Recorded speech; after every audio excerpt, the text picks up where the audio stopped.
네, 안녕하세요. 아는 내과TV의 내과 전문의 유대현입니다. 이번 시간에는 최근에 이제 코로나 확진자가 기하급수적으로 늘어나다 보니까 그 확진자분들이 확진되고 나서 격리 해제되고 나서의 삶에 대해서 이제 궁금해하시는 분들이 많으시더라고요. 가령 뭐 기침은 언제까지 지속되나요? 아니면 뭐 탈모는 얼마나 일어나나요? 얼마나 많은 사람들이 탈모로 고통받고 있는지, 아니면 뭐 예를 들어서 발열이 발생한다는데 이게 과연 코로나 감염으로 새로운 코로나 감염으로 인한 발열인지 아니면 어떤 합병증으로 인한 발열인지 여기에 대해서 궁금해하시는 분들이 계신 것 같아서 코로나 후유증에 대한 강의를 준비해 보았습니다. 일단은 WHO에서는 처음으로 이제 코로나 후유증에 대해서 관심을 갖게 됐었는데 여기서는 코로나19 장기 후유증이라고 이제 정식 용어를 지칭하기 시작했고, 거기에 대한 정의가 여기 보시면 3개월 내에, 즉 코로나 감염으로부터 3개월 내에 발생한 그런 증상들을 일컬어서 말하는데, 그 증상들이 적어도 2개월 이상 지속되고, 증상들은 피로감, 호흡곤란, 인지기능장애 등 전신에 걸쳐 나타나는 그런 합병증인데, 이런 것들이 어떤 다른 감별 질환으로 검사를 했을 때 특별한 질환이 없다는 전제하에 코로나19 장기 후유증이라고 이제 명명을 하기 시작했습니다. 이제 얼마 전에 이제 대한내과학회 이제 감염내과 교수님께서 리뷰하신 그런 논문을 참고했었는데, 거기 논문에서는 코로나19 감염 후에 적어도 3달 이상 지속되는 그런 뭐 다른 진단명으로 설명되지 않는 증상이나 징후들을 가리켜서 코로나19 장기 후유증이라고 이제 명명을 하고 있다, 전 세계적으로.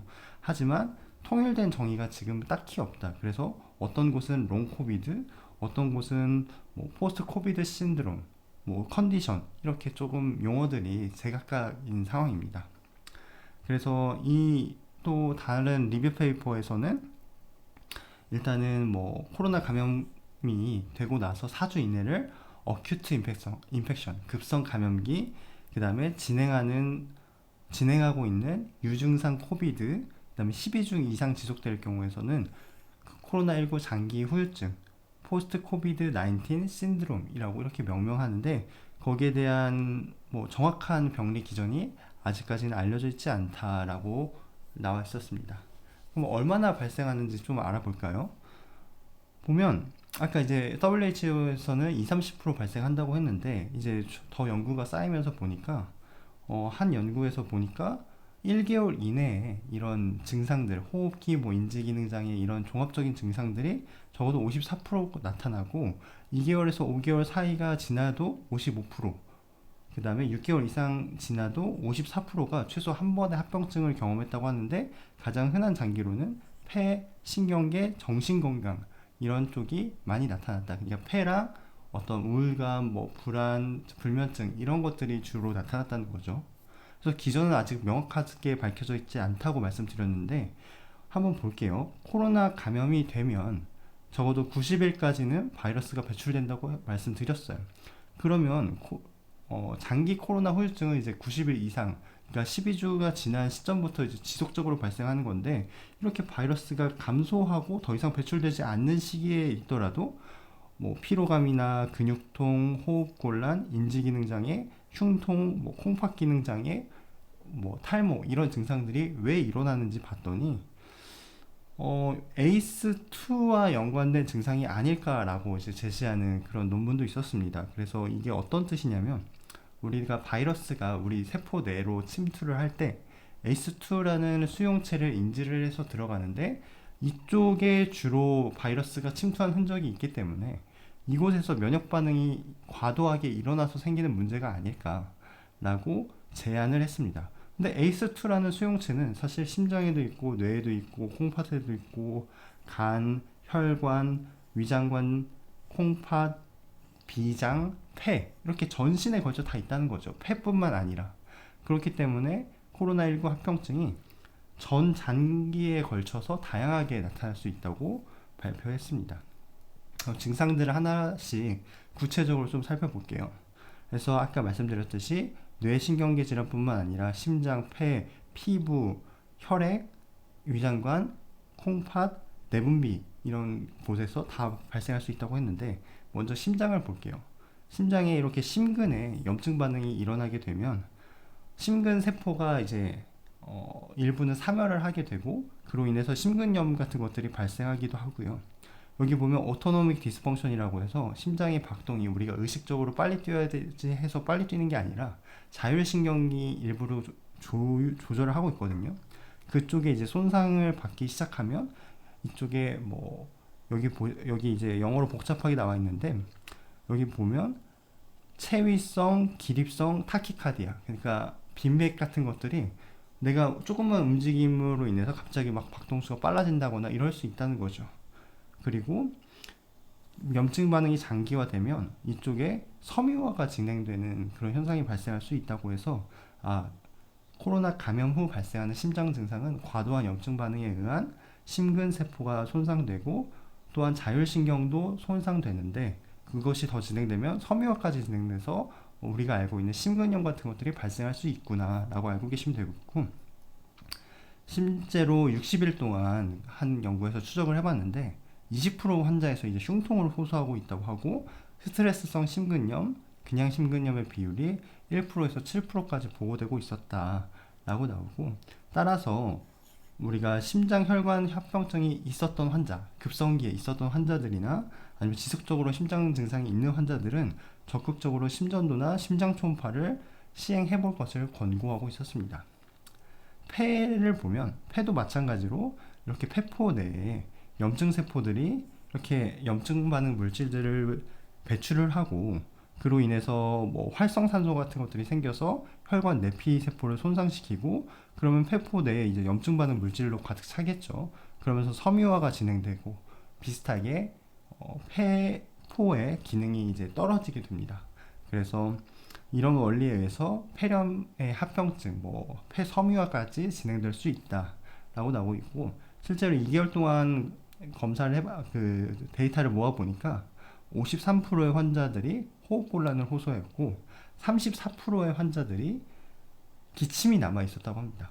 그리고 27%의 환자들만이 엑스레이에 호전을 보였고, 나머지 환자들은 되게 서서히 좋아지거나 아니면 엑스레이의 그런 안 좋은 정도가 지속적으로 유지된다거나 그런 분들이 있었고, CT를 보니까 6개월 후에 검사를 해봤더니 349명 중 50% 이상에서 CT가 정상 소견이 아니었다라고 보고를 하고 있었습니다. 그래서 CT를 보시면 여기 일반인 분들은 잘 모르실 텐데, 여기 처음부터 이게 이제 GGO라는 패턴이고 이게 이제 크레이지 프레이밍 패턴이라는 건데, 이거는 컨솔리데이션, 경화라는 건데, 일부 학자들은 폐렴이 진행됨에 따라서 이렇게 서서히 진행될 수 있다 라고, 이제 코로나 감염에 따라서 시간에 따라서 이렇게 진행한다라고 주장하는 분들도 계시고, 그것과 상관없이 이렇게 뭐 GGO나 뭐 컨솔리데이션, 여기 보시면 뭐 서플라 밴드나 할로사인 코블스톤 패턴, 이런 것들이 모두 다 혼재될 수도 있다라고 주장을 하시는 분들도 계셨습니다. 그래서 2주 이상이 되면 GGO와 컨솔리데이션이 이렇게 혼재되어 있고, 크레이지 프레이밍 패턴은 조금 보호가 되지 않았다라고 연구 결과도 있었습니다.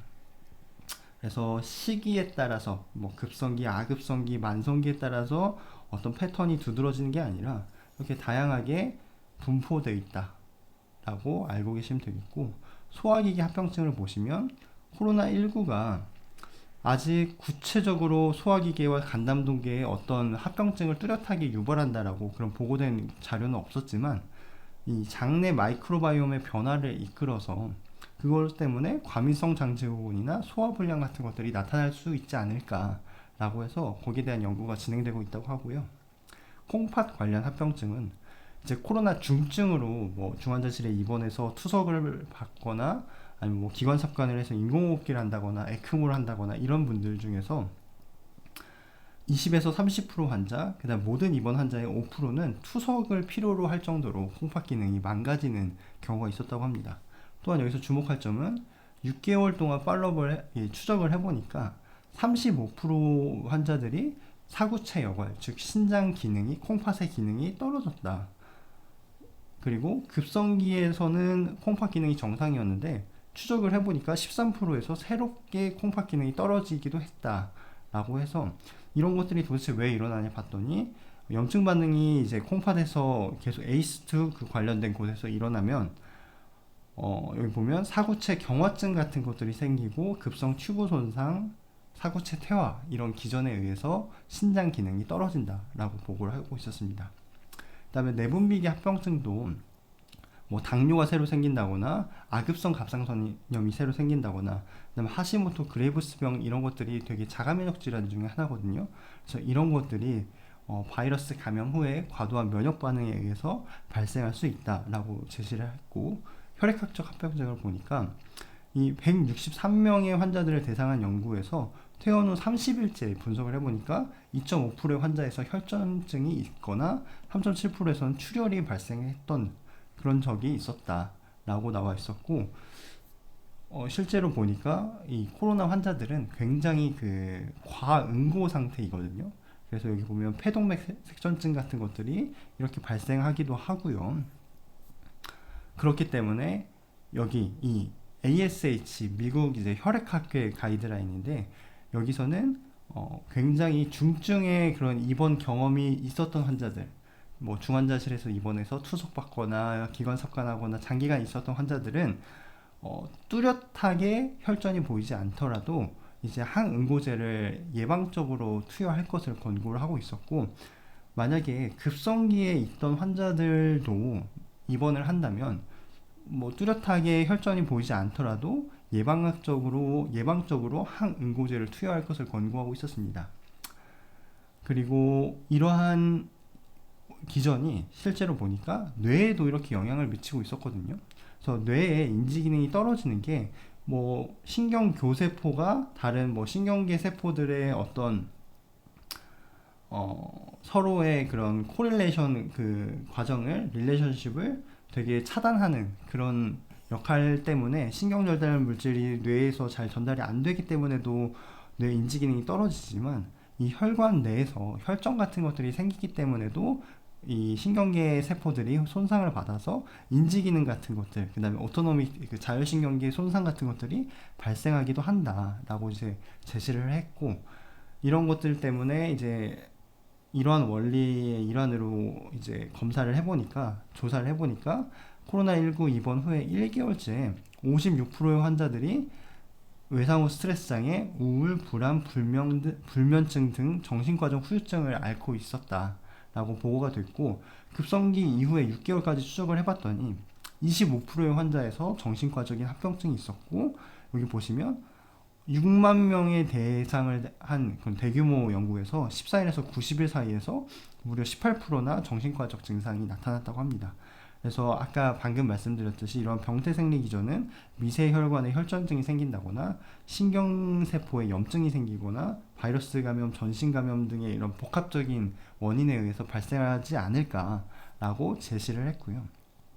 피로 증상도 우리가 그냥 막연하게 피로하다는 것에 대한 근본적인 우리의 그런 병리 기전을 보면 일단은 뇌에서 어떤 아까 말씀드렸듯이 이런 혈관과 뇌 장벽이 있어요. 원래는 그 장벽 때문에 우리의 어떤 나쁜 물질이 바로 뇌로 들어가진 않는데 이게 면역 반응이 일어나다 보니까 혈관과 그 뇌 사이에 뇌를 지켜주는 이 장벽이 허물어지면서 염증 반응 물질이 이제 뇌로 이렇게 자꾸 침입을 하면 그것 때문에 뇌에서 염증 반응이 더 활발하게 일어나고 근육에서도 염증 반응이 일어나겠죠. 여기서도 ACE2 리셉터가 수용체가 있으니까요. 그래서 여기서 근육 자체에서도 피로해지고 이 근육과 이 뇌에서 신경 전달 물질이 전달될 때 여기서 그 명령을 하면 명령을 받아들이는 그 사이에 간격이 있는데 이 간격도 굉장히 손상을 입기 때문에 내가 움직이고 싶어도 이 전달 물질이 제대로 전달이 안 된다는 거죠. 그렇기 때문에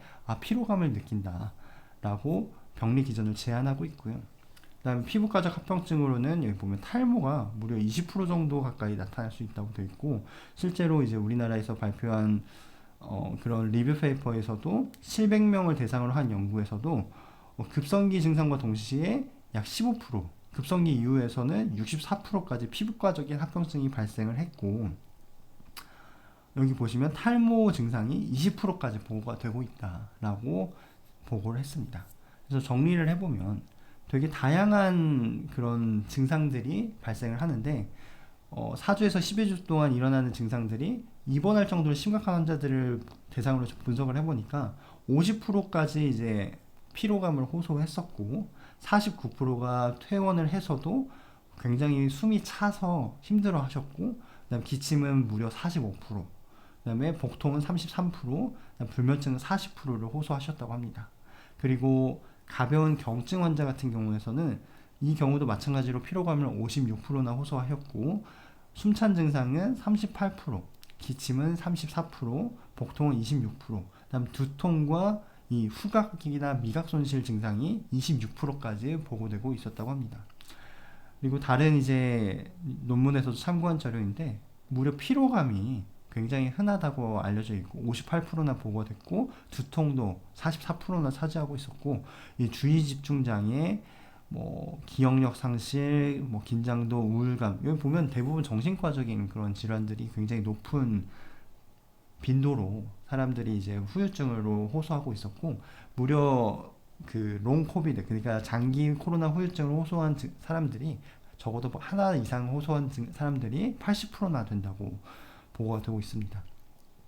그래서 한 가지 또 이슈가 뭐냐면 백신 접종을 하면 이런 코로나 후유증이 덜 발생할까에 대한 궁금증이 많은 분들이 가지고 계셨는데 여기 보면 2021년 발표된 논문에 따르면 이건 영국 데이터인데 보면 백신을 맞은 사람들이나 안 맞은 사람들이나 이렇게 백신 후에 뭐 흉통, 피로감, 두통, 근육통 이런 그런 전신의 후유증을 호소하는 그런 비율이 크게 차이가 없었다라고 보고를 했었고 이거는 얼마 전에 발표한 논문, 이스라엘에서 발표한 논문인데 여기에서 좀 전혀 반대되는 그런 결과를 제시를 했었거든요. 아 무슨 소리냐, 백신을 2번 정도 맞아야 백신의 효과 덕분에 코로나19 후유증을 호소하는 비율이 더 줄어든다. 백신을 안 맞으면 더 많이 발생했다. 그런 후유증들이 라고 보고를 하고 있었습니다.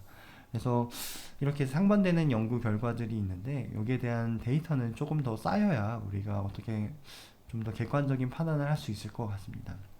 그래서 오늘 코로나 후유증에 대해서 조금 하나씩 알아봤었는데 굉장히 많은 사람들이 폐뿐만 아니라 코로나19 감염 이후에 주된 뭐 정신과적인 문제들이 굉장히 많았죠. 불면, 우울, 초조, 외상 후 스트레스 장애 이런 것들을 호소했었고 이 외에도 심장 관련 합병증이 있다거나 콩팥 기능도 떨어지고 이런 문제들이 있었기 때문에 제가 이번 강의를 찍었던 주된 목적이 이런 합병증이 있습니다. 뭐 이렇게 조심하십시오라는 게 아니라 합병증이 이렇게 이제 코로나 감염 후에 기침이 지속되는데 이게 정상인가요? 라고 여쭤보시는 분들이 계세요. 근데 무작정 이제 코로나19 후유증이라고 말씀드리기보다는 다른 아까도 처음에 정의 부분에서 말씀드렸듯이 다른 질환이 먼저 배제가 돼야 된다는 거죠. 그래서 내가 기침하고 이런 것들이 정말 까마귀 날다 배 떨어진다고 해서 정말 코로나 후유증인 줄 알았더니 알고 보니까 뭐 폐 관련 다른 질환이 그 시기에 또 발생했을 수도 있고요. 그래서 그런 것들을 명확하게 하기 위해서는 가까운 병원에 가셔서 진료를 받아보시는 것을 전 먼저 권해드리고 싶습니다. 그래서 본인의 그 코로나 감염 이후에 그런 힘드신 부분에 대해서 적극적으로 관심을 가지시고 필요하다면 언제든지 주변에 있는 병원에 방문하셔서 검사를 받으시기를 추천드립니다. 지금까지 긴 강의 경청해 주셔서 감사합니다.